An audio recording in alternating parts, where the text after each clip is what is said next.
Welcome student and teachers. आइए आज इस वीडियो में हम ब्लूप्रिंट आधारित अभ्यास प्रश्न पत्र को हम आज विषय गणित कक्षा 5वीं आज इस वीडियो के माध्यम से हम हल करने का प्रयास करेंगे, जिसमें हम आज की वीडियो में हम हल करेंगे अतिलघुत्तरी प्रश्नों को। चलिए हम आगे बढ़ते हैं। अतिलघुत्तरी प्रश्न, जिसमें इन अतिलघुत्तरी प्रश्न हमारे 2 से 3 अंक के होंगे। जिसमें हमारा पहला प्रश्न है, एक स्कूल में 248 विद्यार्थी कैंप में गए। हर एक तंबू में 4 विद्यार्थियों को ठहराया गया। उन्हें कितने तंबुओं की जरूरत होगी? हल, विद्यार्थी की कुल संख्या है 248। एक तंबू में 4 विद्यार्थियों को ठहराया जाना है, तो तंबुओं की कुल संख्या बराबर 248/4। तो हमें 62 तंबुओं की जरूरत होगी। प्रश्न 2, ग्रेसी ने जाल खरीदने के लिए बैंक से 4000 रुपये का कर्ज लिया। उसने 345 रुपये हर महीने 1 साल तक वापस दिए। तो बताओ उसने बैंकों को कुल कितने रुपए वापस किए? इसका हल है, एक साल में मतलब एक वर्ष में 12 महीने होते हैं, तो प्रति माह जमा धन 345 रुपये। तो एक साल में जमा किए हुए कुल धन 345 × 12 तो 4140 रुपये। तो केसी ने बैंक को 4140 रुपये वापस किए।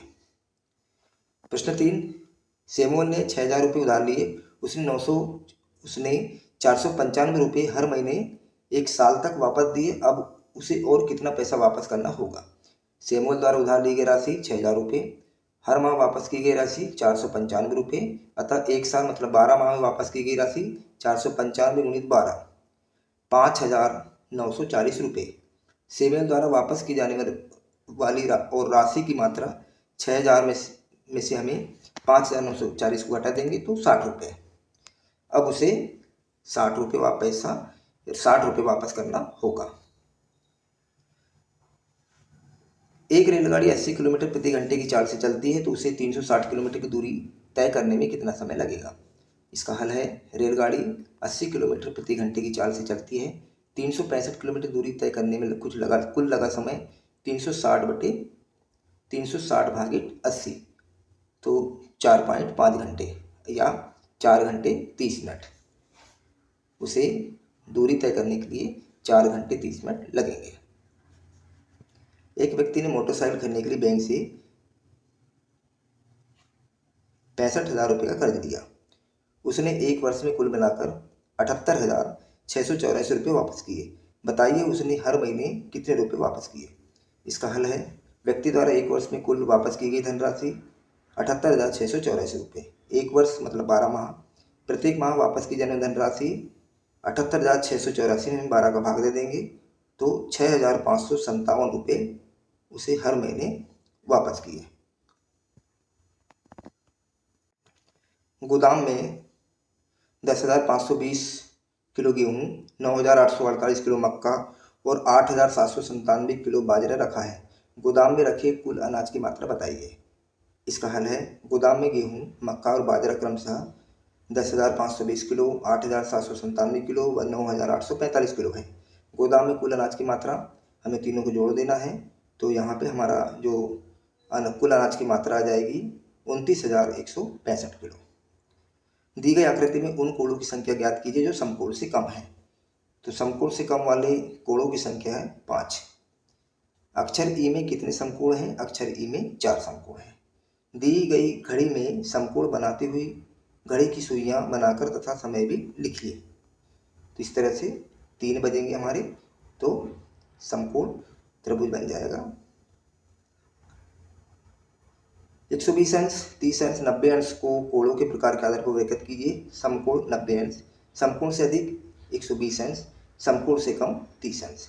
समकोण के आधे कोण की माप डिग्री अंश में कितनी होगी? समकोण की माप 90 अंश, आधे मतलब 1/2, समकोण की माप 1/2 गुणित 90 अंश तो 45 अंश। समकोण के आधे कोण की माप 45 अंश होगी। दिए गए चित्र में समकोण, अधिक कोण, न्यून कोण की संख्या लिखिए। समकोण यहाँ पे 2 हैं इस चित्र में, न्यून कोण की संख्या 4 और अधिक कोण की संख्या 0 है। यदि एक छोटे वर्ग का क्षेत्रफल 1 वर्ग सेंटीमीटर है, तो नीचे दी गई आकृतियों का क्षेत्रफल सेंटीमीटर में ज्ञात कीजिए। हल, आकृति ए आकृति का क्षेत्रफल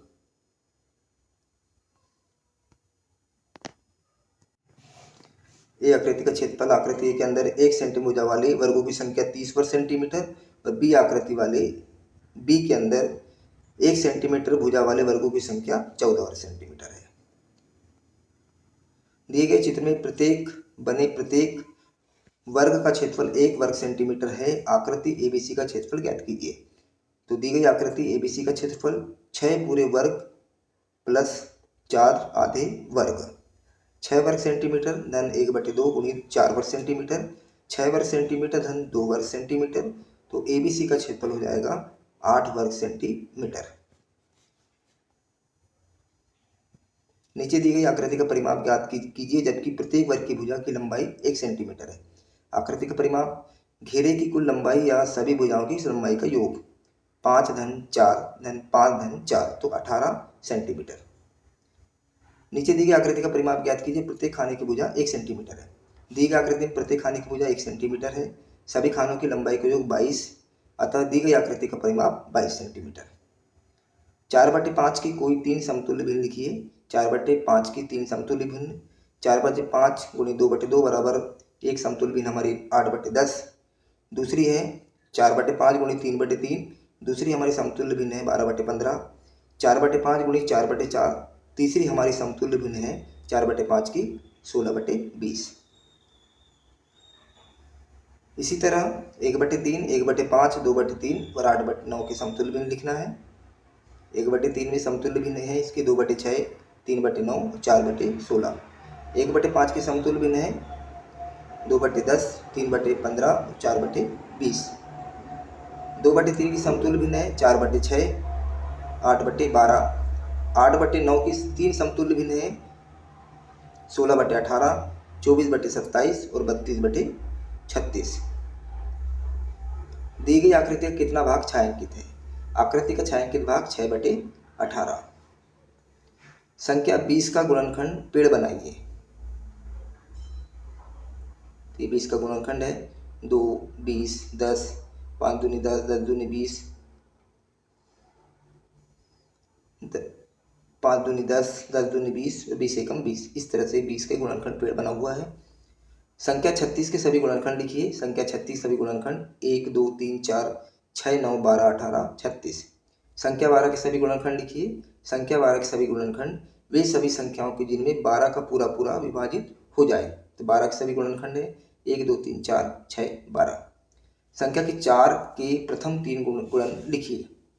संख्या 4 के प्रथम 3 गुणज 4/1, 4, 4/2, 4, 8, 12। 6 पदों वाली सम संख्याओं को कोई एक पैटर्न लिखिए। 2, 4, 6, 8, 10, 12। दिए गए वर्ग के खाली खानों को 1 से 9 तक की संख्याओं से इस प्रकार भरिए जिसमें प्रत्येक पंक्ति का योग 15 प्राप्त हो। तो इसमें देखिए 4, 9, 2, 15, 3, 5, 7, 15, 8, 1, 6, 15, 9, 5, 1, 15, 4, 3, 8, 15, 2, 7, 6, 15। निम्नलिखित जादुई वर्ग में 2 के प्रथम 9 गुणजों को इस प्रकार लिखिए कि प्रत्येक पंक्ति का योग 30 हो। 12, 2, 16, 30, 12, 14, 4, 30, 2, 10, 18, 30, 16, 4, 16, 6, 8, 30।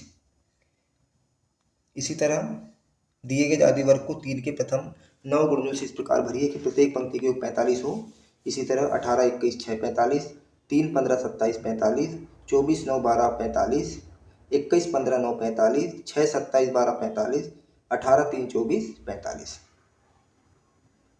इसी प्रकार 46 से 54 तक की निम्नलिखित जादुई वर्ग को 46 से 54 तक की संख्याओं को इस प्रकार भरिए कि प्रत्येक पंक्ति का योग 150 हो। 53, 48, 49, 46, 50, 54, 51, 52, 47।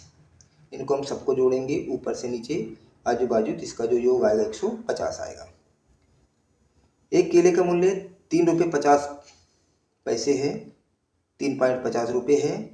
2.5 दर्जन केले का मूल्य कितना होगा? 1 दर्जन केले की संख्या 12 केले, 2.5 दर्जन केले मतलब 2 सही 1/2 दर्जन केले बराबर 12 गुणित 2 सही 1/2। तो 12 गुणित 5/2, 2 दूनी 4 और 1 5, तो 30 केले। एक केले का मूल्य 3.50 रुपये, 3.5 रुपये, 30 केले का मूल्य 30 गुणी 3.5 रुपये, तो 150 रुपये। 5 रुपये में 50 पैसे के कितने सिक्के होते हैं? 1 रुपये में 50 पैसे के 2 सिक्के होते हैं, अतः 5 रुपये में 50 पैसे की 5 गुणी 2 बराबर 10 सिक्के। शबनम ने 3 मीटर 47 सेंटीमीटर की छलांग लगाई। 4 मीटर की छलांग लगाने के लिए उसे और कितने सेंटीमीटर की छलांग लगानी होगी? इसका हल है, शबनम द्वारा कूदी गई लंबाई 3 मीटर 47 सेंटीमीटर, तो 347 सेंटीमीटर। 4 मीटर कूदने के लिए उसे 400 सेंटीमीटर कूदना होगा। उसे और कूदने हेतु 400 में से 347 को हम घटा देंगे, तो 53 सेंटीमीटर। एक पेंसिल की कीमत 5.5 रुपये है, तो 2.5 दर्जन पेंसिल की कीमत ज्ञात कीजिए। एक पेंसिल की कीमत 5.5 रुपये, 1 दर्जन मतलब 12 नंग, अतः 2.5 दर्जन बराबर 12 गुणित 2.5 बराबर 12 गुणित 5/2, 30 नंग। तो 2.5 दर्जन पेंसिल की कीमत 5.5 गुणित 30 बराबर 165 रुपये। एक पेन की कीमत 2.5 रुपये हो तो 1.5 दर्जन पेनों की कीमत ज्ञात कीजिए।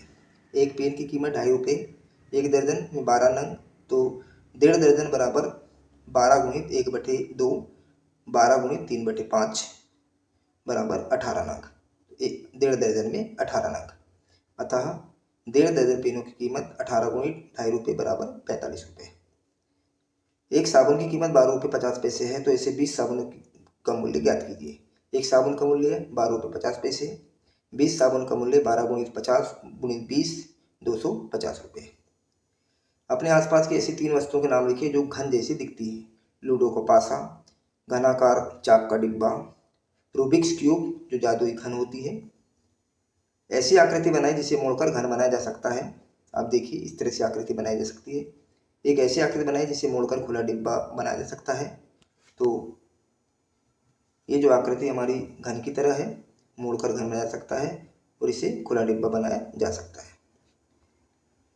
30 सेंटीमीटर लंबे एक पतले तार से एक आयत बनाया गया। अगर आयत की चौड़ाई 5 सेंटीमीटर है तो लंबाई कितनी होगी? आयत का परिमाप पहले तार की लंबाई बराबर 30 सेंटीमीटर। आयत का परिमाप बराबर लंबाई धन चौड़ाई धन लंबाई धन चौड़ाई। 30 बराबर लंबाई धन 5 धन लंबाई धन 5। 30 बराबर 2 गुणित लंबाई धन चौड़ाई, तो 30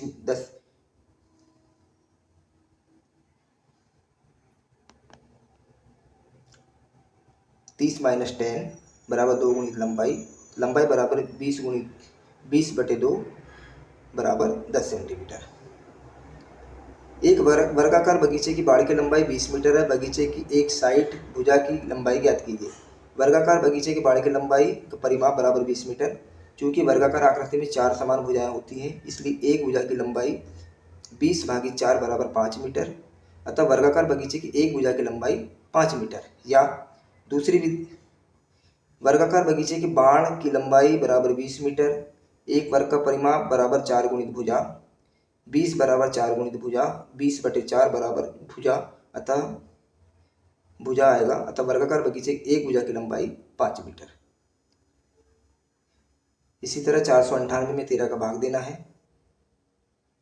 बीजांक विधि से कीजिए, तो जिसमें भाग देने के बाद में जो उत्तर की जांच होता है, तो भाज्य का बीजांक, भागफल की बीजांक, गुणित भाजक की बीजांक और शेषफल, इस तरह से उत्तर की जांच हो जाती है।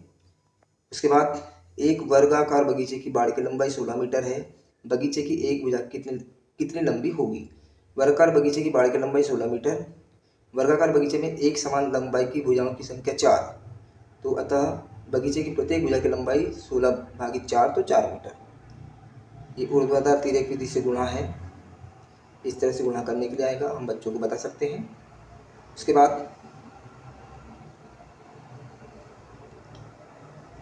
उपरोक्त चित्र में 2 वर्ग सेंटीमीटर क्षेत्रफल वाली आकृति बनी है। बिंदुओं को जोड़ते हुए आप 7 वर्ग सेंटीमीटर क्षेत्रफल वाली एक आकृति बनाइए। यहाँ एक वर्ग का क्षेत्रफल 1 वर्ग सेंटीमीटर है। इस तरह से बनाए यहाँ पे 7 वर्ग मीटर, 1 2 3 4 5 6 7।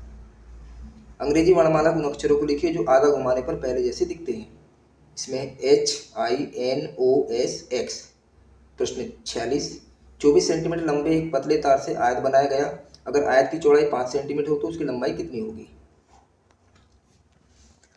आयत की लंबाई, तार की लंबाई बराबर 24 सेंटीमीटर, अतः आयत की चौड़ाई 5 सेंटीमीटर। आयत का परिमाप लंबाई धन चौड़ाई, अर्थात लंबाई 5 चौड़ाई 5 बराबर 24। 2 गुणित लंबाई बराबर 24 माइनस 10, लंबाई बराबर 14/2 बराबर 7 सेंटीमीटर। लंबाई उसकी 7 सेंटीमीटर होगी। 1 किलो में 28 लड्डू बनते हैं तो 12 किलो में कितने लड्डू बनेंगे? 1 किलो में 28 लड्डू बनते हैं अतः 12 किलो में बने लड्डुओं की संख्या 28 गुणित 12 336 लड्डू।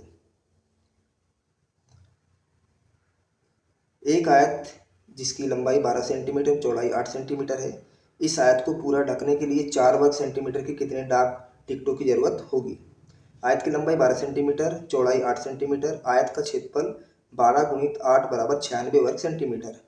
4 वर्ग सेंटीमीटर डाक टिकटों से आयत को ढकने के लिए आवश्यक डाक टिकटों की संख्या 96 भागित 4 बराबर 24। तो पूरा ढकने आयत हमें 24 डाक टिकटों की जरूरत होगी।